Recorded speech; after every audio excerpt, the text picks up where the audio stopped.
పితా పుత్ర పవిత్రాత్మ నామమున ఆమేన్. జ్ఞానవాణి ప్రేక్షకులకు దైవ సేవకి తల్లి జ్ఞానమ్మ గారి దీవెనలు. ఈరోజు మనము ఎస్తేరు గ్రంథములోని యూదుల విజయోత్సవం గురించి ధ్యానించుకుందాము. ద్వితీయోపదేశకాండము 20వ అధ్యాయము 4వ వచనములో దేవుని వాక్యము ఈ విధముగా చెప్పబడింది. దేవుడైన మీ ప్రభువు మీతో వెడలి వచ్చి మీ తరపున పోరాడును, శత్రువుల నుండి మిమ్ము రక్షించును. ప్రియమైన సహోదరి సహోదరులారా, యూదుల జీవితములో హామాను కుట్ర చాలా భయంకరమైనది. యూదా జాతినంతటిని సమూలముగా నాశనము చేయాలని హామాను పథకము వేశాడు. కానీ దేవుడు తన శక్తివంతమైన చేయి చాపి తన ప్రజలను రక్షించాడు.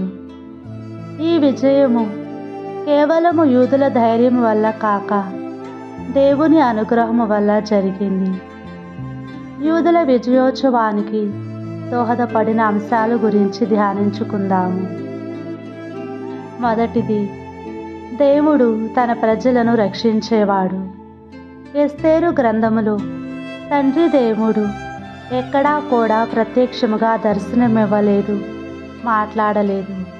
కానీ పరోక్షముగా తన బిడ్డల ద్వారా అతని ప్రణాళికలను పరిపూర్తి చేశాడు. హామాను చట్ట ప్రకారము యూదులు మరణించాల్సింది. కానీ దేవుడు తన ప్రతినిధులుగా రాణి అయిన ఎస్తేరును, మోర్దుకైని సకాలములో ఉపయోగించి తన ప్రజల కోసము నిలబెట్టాడు. కీర్తన 121:4వ వచనములో చెప్పినట్లు, ఇజ్రాయేలు కాపరి నిద్రపోడు, నిద్రించటానికి లేడు. మనము ఎప్పుడైతే కష్టకాలములో దేవుని వైపు తిరుగుతామో ఆయన మన కోసము అద్భుత రక్షణ కలిగిస్తాడు. రెండవది, ప్రార్థన మరియు ఉపవాస శక్తి. ప్రార్థన అనేది మనము దేవునితో మాట్లాడే సమయము. ఉపవాసము ఆ ప్రార్థనను మరింత బలముగా చేస్తుంది. ఉపవాసము శరీరాన్ని నియంత్రించి ఆత్మను బలపరుస్తుంది. ప్రార్థన మనకు ప్రలోభాలను జయించే శక్తిని ఇస్తుంది. ప్రార్థన మరియు ఉపవాసము మన మనస్సును ప్రశాంతము చేసి దేవుని స్వరాన్ని స్పష్టముగా వినటానికి సహాయపడతాయి. ఎస్తేరు గ్రంథము 4వ అధ్యాయము 16వ వచనములో మనం చూసినట్లయితే యూదులు ఉపవాసము చేసి దేవుని ప్రార్థించారు. వారి ప్రార్థనే విజయము కోసము ఆత్మీక బలాన్ని ఇచ్చింది. దేవుని ముందు మన హృదయాలను సమర్పిస్తే ఆయన అద్భుతాలు చేస్తాడు. మూడవది, దుష్ట ప్రణాళికలు తొలగింపు. హామాను యూదులను నాశనము చేయాలని చేసిన ప్రణాళిక దేవుని జోక్యం వలన విఫలమై అదే ప్రణాళిక అతని పతనానికి కారణమైంది. ముఖ్యముగా హామాను మోర్దుకైని ఉరితీయాలని సిద్ధము చేసిన ఉరితాడుపై తానే ఉరితీయించబడ్డాడు. కాబట్టి మనము మంచి విత్తనము నాటితే మంచి పంట పండును. నాసి రకము విత్తనము నాటితే పంట కూడా ఆ రీతిగానే ఉంటుంది. మన ఆలోచన విధానానికి తగినట్లుగా దేవుడు మన జీవితాలను మారుస్తాడు. నాలుగవది, భయాన్ని ధైర్యముగా మలచిన దేవుడు. ముందు యూదులు భయముతో ఉన్నారు. కానీ కొత్త రాజాజ్ఞ వల్ల వారు ధైర్యముగా తమను తాము రక్షించుకున్నారు. దేవుని రక్షణ మనకు ఆంతరంగిక ధైర్యము ఇస్తుంది.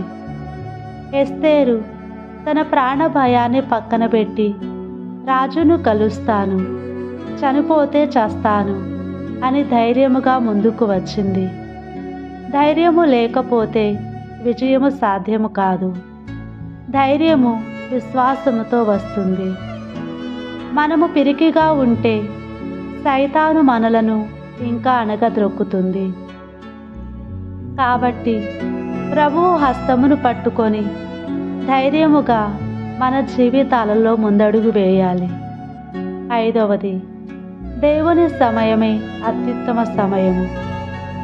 దేవుడు ఎస్తేరును, మొర్దెకైని సరైన సమయములో సరైన స్థానములో ఉంచి తన ప్రణాళిక నెరవేర్చాడు.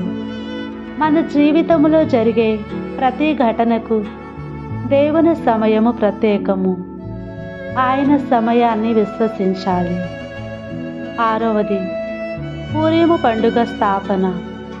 యూదులు విజయాన్ని గుర్తు చేసుకుంటూ పూరీము పండుగను స్థాపించారు. దేవుని కార్యాలను మర్చిపోకుండా తరతరాలకు సాక్ష్యము చెప్పటము మన బాధ్యత. యూదుల విజయము మనకు ఒక గొప్ప పాఠము నేర్పుతుంది. శత్రువు ఎంత బలవంతుడు అయినా, పథకము ఎంత భయంకరమైనదైనా దేవుని చిత్తం గెలుస్తుంది. మనకు సహాయము చేసే దేవుడు ఉన్నవాడు కనుక తను మన జీవితాలలో వశమై ఉన్నంత కాలము మనము ఎప్పుడూ ఓడిపోము. ఆమేన్.